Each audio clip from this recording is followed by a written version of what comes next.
Hello guys, and welcome to the next tachograph tutorial video of transport info. In this video we are going to learn about Article 7 as I promised in the previous video. And Article 7 we just start driving. After a driving period of 4.5 hours, a driver shall take an uninterrupted break of not less than 45 minutes unless he takes a rest period. Okay, the first part of the sentence, that's very simple. 4.5 hours maximum driving period, and you have to take at least 45 minutes. Better to take 46 minutes just because of the digital tachograph. So, and that has to be an uninterrupted break. No movements, no hammers, do not push the activity button at all. So that has to be 45, but better to take 46 minutes at least. And the 4.5 hours, that doesn't mean you definitely have to drive 4.5 hours. So if you want to stop the truck earlier, of course you can do that, and you can take 45 minutes, or you can take a split break. The next one will be the split break, so I'm going to explain the split break soon. So that doesn't mean you have to drive 4.5 hours exactly, and then you can take a break. No, you can stop, and actually better to stop because it's really difficult to get parking space in nowadays. So that means you have to start searching parking space earlier than 4.5 hours, and you have to stop the truck before the end of the 4.5 hours period. And then you have to take at least 45 minutes break. Unless, and that's the second part of the sentence, unless he takes a rest period. So that means if you want to start any kind of daily or weekly rest, then you don't need to take the 45 minutes. But I show you on a picture, that's easier. Actually, I just launched my brand new website, and if we go to www.transportcommunity.eu, then for pro members we have transport, road transport, and the tachograph regulations. And if we scroll down, we have lots of guides here, and this one is the explanation of the regulation 561. And if you open it, then you see a page like that. But just please note that this explanation was issued before the mobility package.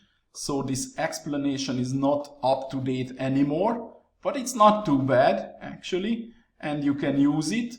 Lots of pictures you can use.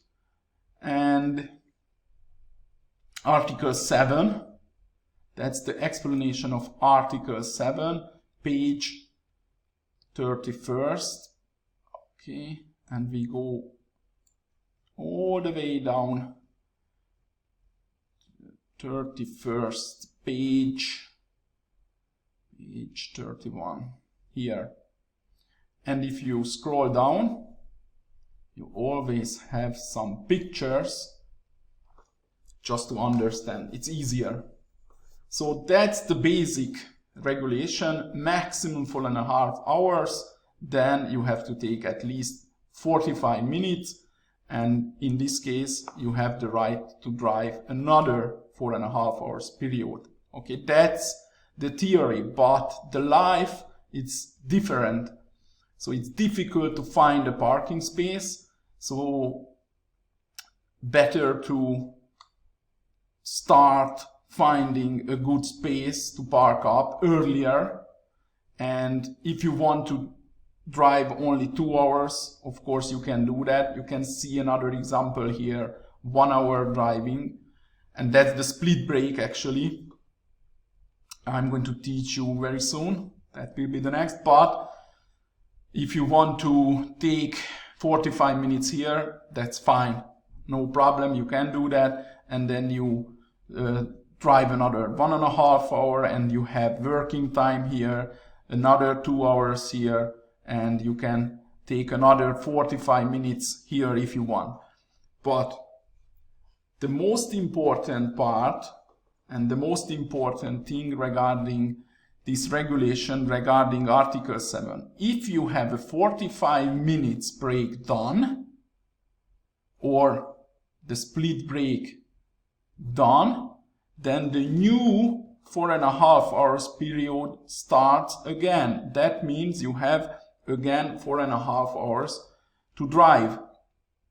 And when you finish your day, when you're done, and you want to take a daily rest or weekly rest, whatever daily or weekly rest, then you don't need to take a 45 minutes break again here.